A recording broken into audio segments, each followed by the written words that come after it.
Bonjour classe! Aujourd'hui, on parle de les petits mots qui unissent la préposition principale et la préposition subordonnée. Oh! Il y a un de ces mots dans la phrase que je dis maintenant. Tu ne sais pas? Non?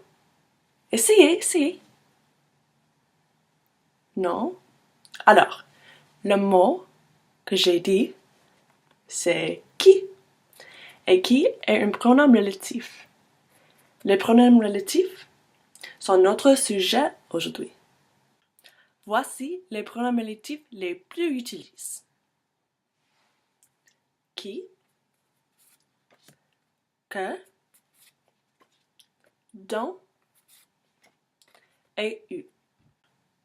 Avant de commencer, regarde et écoute une petite histoire avec moi. L'histoire est la maison que Jacques a bâtie. Dites-moi quel pronom relatif tu entends. Voici la maison que Jacques a bâtie. Voici est le mât qui est dans la maison que Jacques a bâtie.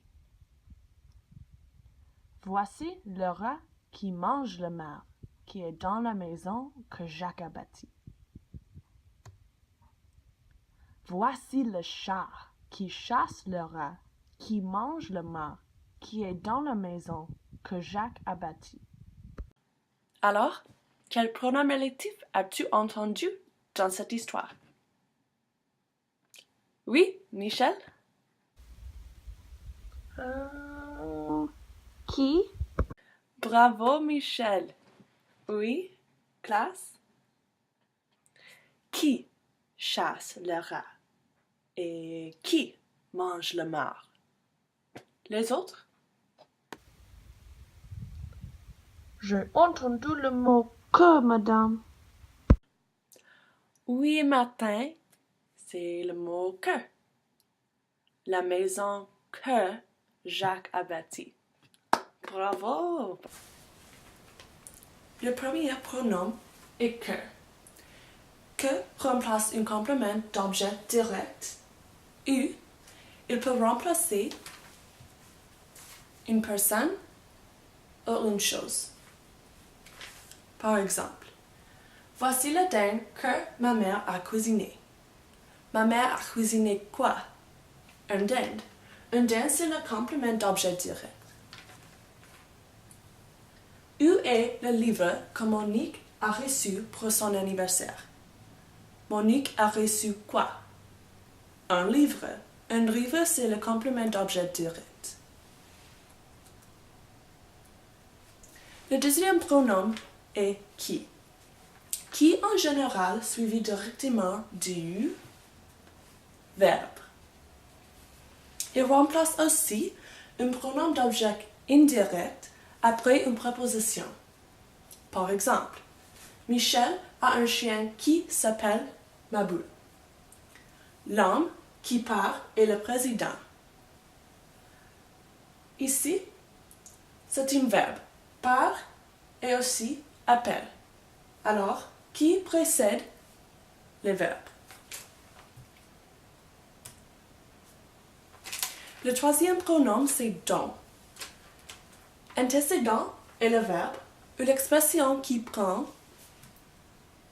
de.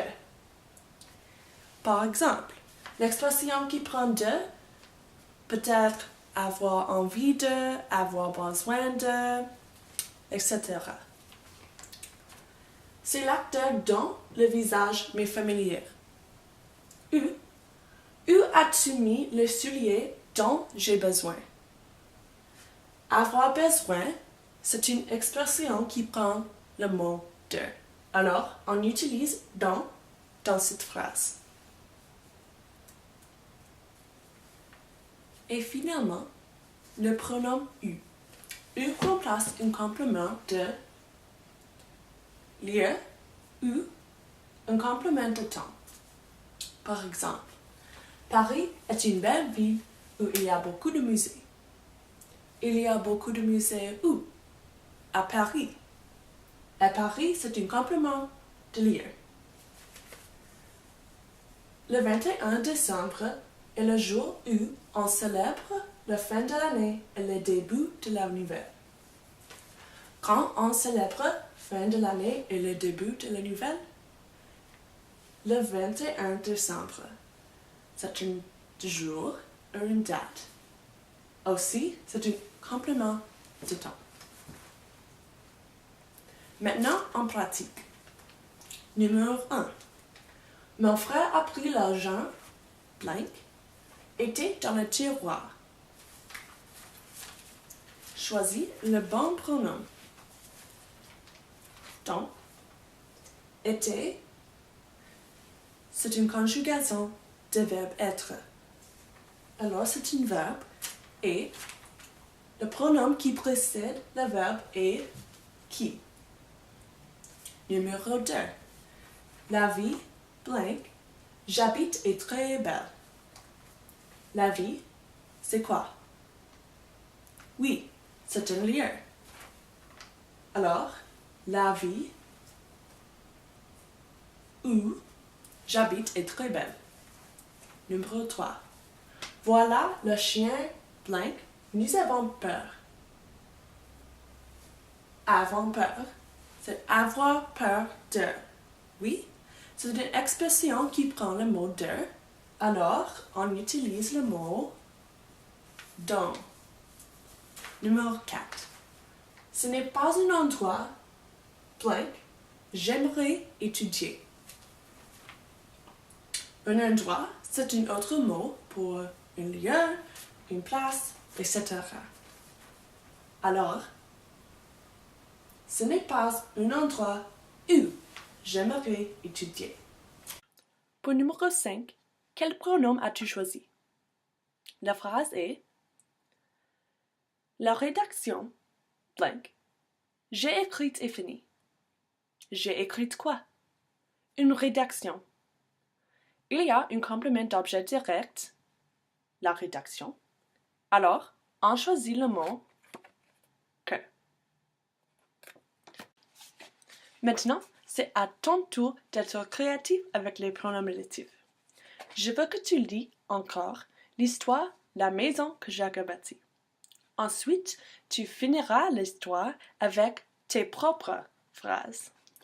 Tu dois utiliser les 4 pronoms relatifs que nous avons appris aujourd'hui. Que, où, dont et qui. Bonne chance!